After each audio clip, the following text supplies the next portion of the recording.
saya akan menjelaskan pengertian dari koperasi. Koperasi sendiri diambil dari bahasa Inggris, yakni cooperation, yang berarti kerjasama. Kemudian menurut Undang-Undang Nomor 25 Tahun 1992, koperasi dapat diartikan sebagai sebuah badan usaha yang beranggotakan sekumpulan orang yang kegiatannya berlandaskan prinsip koperasi sekaligus sebagai gerakan ekonomi yang berasas kekeluargaan.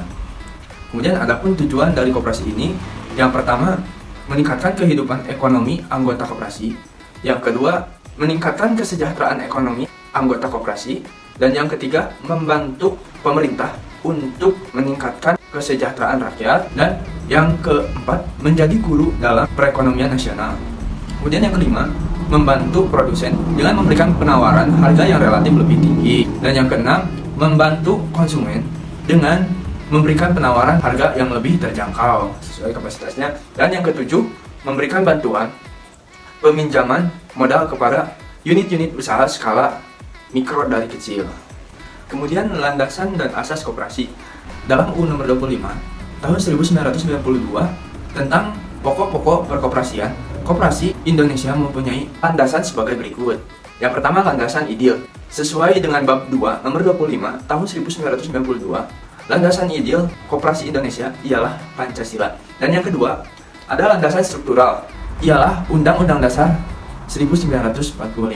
Asas koperasi berdasarkan pasal 2 UU Nomor 25 Tahun 1992 ditetapkan sebagai asas koperasi adalah kekeluargaan. Sejarah koperasi. Koperasi pertama kali diperkenalkan oleh seorang berkebangsaan Skotlandia yang bernama Robert Owen. Setelah koperasi berkembang dan diterapkan di beberapa negara Eropa. Perkembangan koperasi di Indonesia. Pada zaman penjajahan banyak sekali rakyat Indonesia yang merasakan penderitaan, mulai dari monopoli penjajahan dan pemimpin lokal yang bersekutu dengan mereka, tingginya bunga yang mencekik oleh para rentenir hingga kerja paksa.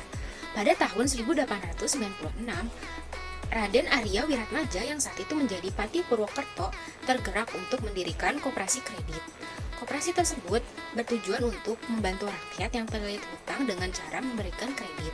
Kemudian, pada tahun 1911, Serikat Dagang Islam atau yang biasa disebut SDI yang dipimpin oleh Haji Samanuddin dan Hos Cokro Aminoto menyebarkan impian-impian berdirinya toko koperasi yang menyerupai warung serba ada atau disebut juga Waserda.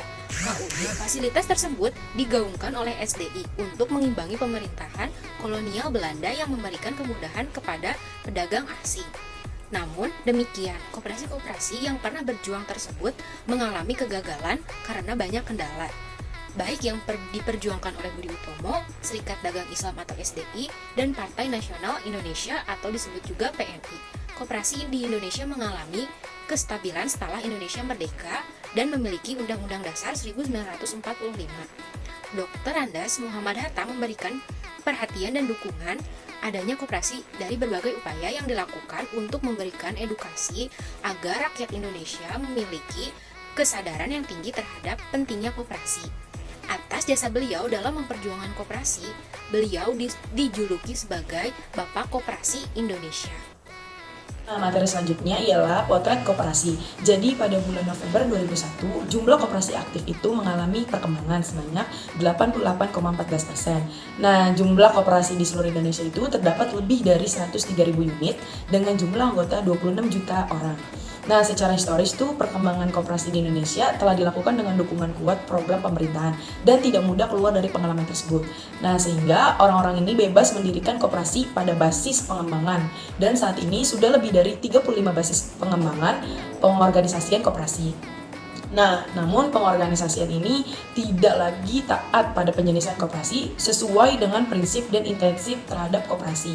Nah, keadaan ini tuh yang menimbulkan kesulitan pada pengembangan usaha, pada aliansi bisnis maupun pengembangan usaha koperasi. Posisi koperasi dalam perdagangan bebas. Potensi perdagangan bebas yang sedang diciptakan oleh banyak negara yang ingin lebih maju ekonominya adalah menghilangkan sebanyak mungkin hambatan perdagangan internasional. Melihat arah tersebut, maka untuk melihat dampaknya terhadap perkembangan koperasi di tanah air dengan cara mengelompokkan koperasi ke dalam 3 kelompok jenis koperasi. Pengelompokan itu meliputi yang pertama, koperasi produsen atau koperasi yang bergerak di bidang produksi. Yang kedua, koperasi konsumen atau koperasi konsumsi. Dan yang ketiga, koperasi kredit dan jasa keuangan. Dengan cara ini, akan lebih mudah mengenali keuntungan yang bakal timbul dari adanya perdagangan bebas para anggota koperasi. Koperasi produsen terutama. Koperasi pertanian memang merupakan koperasi yang paling sangat terkenal, pengaruh dengan perdagangan bebas dan berbagai liberalisasi. Koperasi pertanian di seluruh belahan dunia ini memang selama ini menikmati proteksi dan berbagai bentuk subsidi serta dukungan pemerintah. Dengan diadakannya pengaturan mengenai subsidi, tarif, dan akses pasar, maka produksi barang yang dihasilkan oleh anggota koperasi tidak lagi dapat menikmati perlindungan seperti semula dan harus dibuka untuk pasar impor dan negara lain yang lebih efisien. Koperasi dalam era otonomi daerah. Ia memberikan dampak positif bagi sumber daya alam dan pelayanan pembinaan. Namun, koperasi sendiri semakin sulit. Pasalnya akan menghadapi masalah yang lebih intensif dengan pemerintahan daerah dalam bentuk penempatan lokasi investasi dan skala kegiatan koperasi. Karena koperasi akan didesak untuk membangun jaringan yang luas dan mungkin melampaui batas daerah otonom. Peranan advokasi dalam koperasi semakin penting untuk memberikan orientasi kepada pemerintah di daerah, agar peranan pemerintah di tingkat provinsi yang diserahi tugas mampu menjalankan fungsi intermediasi ini. Lembaga keuangan koperasi yang kuat di daerah otonom akan dapat menjangkau lapisan bawah dari ekonomi rakyat. Dukungan yang diperlukan bagi koperasi untuk menghadapi berbagai proses pengganti adalah keberadaan lembaga jaminan kredit bagi koperasi dan usaha kecil di daerah.